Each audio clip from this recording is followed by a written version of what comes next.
ይላል ምርተዋት ለስንዲያጋ አስተምር ከማለ የነበረው ዓለምን አሳልፎ ለዘላለም የሚኖረው በኩለተ ሥጋ የመጣው ዳግመኛ ይናል ለማሳለፍ የሚመጣው የታመመው የሞተው የተከበረው የተነሳው ከአብ የተገለጠው የተመሰገነው ጻረ ሞትን ያጠፋው ሙታን ተለይቶ የተነሳው ነው። መንፈስ ቅዱስ ሕይወትነት የአዳም ባህሪ ያከበረው የባህሪ አምላክ ያደረገው እርሱ ነው። አዲስ ሥጋን የተዋህደው ያስነሳው ወደ ሰማይ ያሳረገው ሞትን በሥጋ ድል የነሳው 5500 ዘመን ነግሶ ሰልጥኖ የነበረ ዲያብሎስን ያጠፋው እርሱ ነው።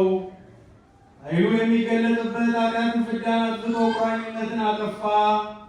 ፊቱ በጨለማ የተሸፈነ ዲያብሎስ በልደት ስልጣን ያለው ወልደ እግዚአብሔርን ከድንግል ሥጋን ተዋህዶ ወደ ሲኦል ወርዶ ባየው ጊዜ ፈራ፣ ደነገጠ። የማይለዩ እርሱ አንዲት ፈቃድ ከአባቱ ጋር ሰማያትን ፈጠረ። አባቱ ጋር ለመላእክት ዘውዳቸው ነው፣ ለመላእክት አለቃቸው ኃይላቸው ነው፣ ለኃያላን ፈቃዳቸው ነው፣ ለአጋዕዝትም ርቀታቸው ነው። ለዘላለም ጸንታ የምትኖር መንግሥት ያለችው እርሱ ነው። ለቅዱሳንም ርዕስ ነው። የማይመረመር የአብ ሕሊናው እርሱ ነው። የአብ ጥበቡ እርሱ ነው። የአብ ኃይሉ እርሱ ነው። ቀኝ እጁ እርሱ ነው። ምክሩ ሕሊናው እርሱ ነው። ቀኝ እጁ የአብ ክንዱ እርሱ ነው። የድኅነታችን መገኛ እርሱ እንደሆነ እናምናለን። የሚሰወር የሚረዳ ዋጋ የሚሰጥ መምህር የሚከራከርልን እርሱ ነው። አምባ መጠጊያችን የሚቀበልን ጠባቂያችን መድኃኒታችን እርሱ ነው።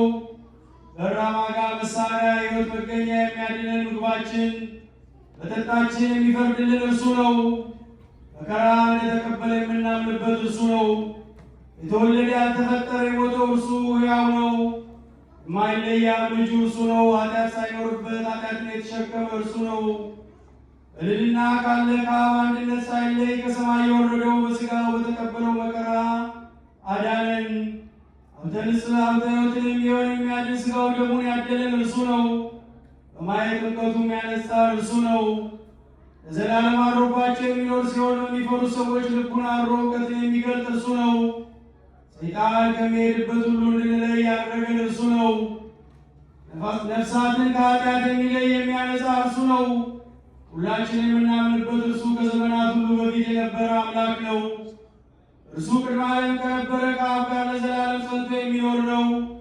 እርሱ ከምትናደድ ሕሊና የተነሳ ስህተት ባመጣው በባከንና አእምሮ በማጣት ዓለም በፍዳ ተይዞ ሲጎዳ ባየው ጊዜ ባሕረ ሰብእ ሊያድን ወዶ በሰማይ ካሉ መላእክት ተሰውሮ በድንግል ማኅፀን ተወሰነ።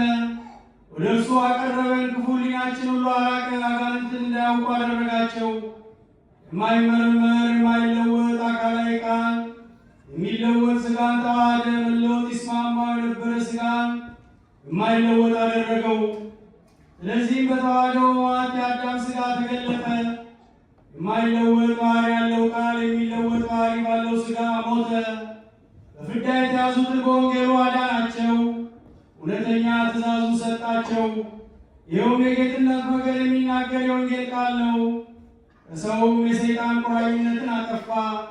በጌታችን ሞት ሕይወትን እናገኝ ዘንድ ካለማወቅ እውቀትን ገንዘብ እናደርግ ዘንድ በማታልፍ መንግሥተ ሰማያት ለመኖር ከነዋ ማጊት እንንቃ። ሰውም ቢሆን ክርስቶስ የእግዚአብሔር ልጅ ነው። ሥጋ ልደትን ለመወለድ የመጣ ቀዳማዊ እርሱ ለመወለድ ከአዳም የተገኘ መዋቲ ሥጋ ነሳ። ሰው የሆነው እርሱ እውነተኛ አምላክ ነው። አስቀድሞ በነቢያት የታወቀ በሐዋርያት የተሰበከ ሰዎች ሁሉ የሚያምኑበት በእግዚአብሔር አብ ምስክርነት የተገለጸ ከመላእክት የተመሰገነ ነው። ስለኛ ተሰቀለ። በመስቀሉም ድነታችን፣ ቤዛችን፣ ጽናታችን ተደረገልን።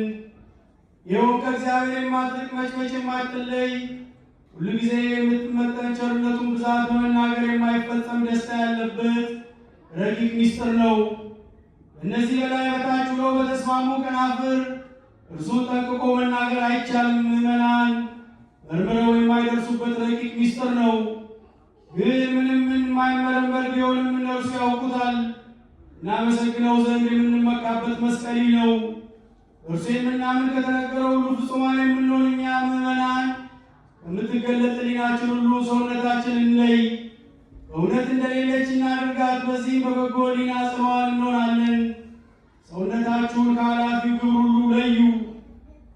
ጆሮአችሁን ከመስማት አፍ ዓይናችሁንም ከማየት ከልክሉ።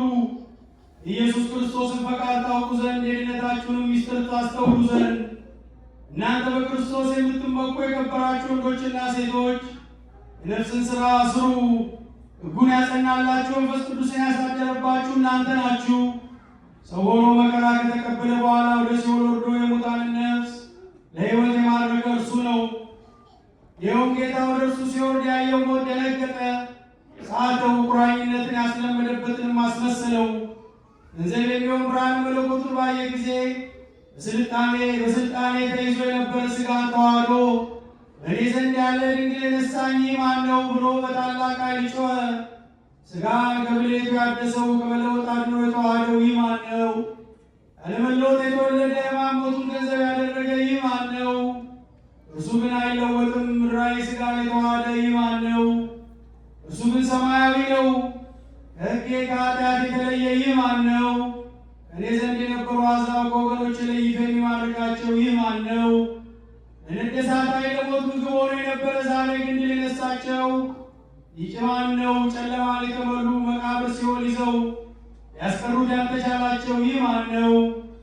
በዚህ እንግዳ መልክ በዚህ እንግዳ ክብር ያለ በእርሱ ያላደረገው የምንወደውን ስልጣኑ የምትከለክለኝ ይህ ማን ነው? ያለ ኃጢአት የሞተ ይህ ማን ነው? በብርሃኑ ብዛት የጨለማውን አበጋዝ ዕውር ያደረገው ይህ ማን ነው?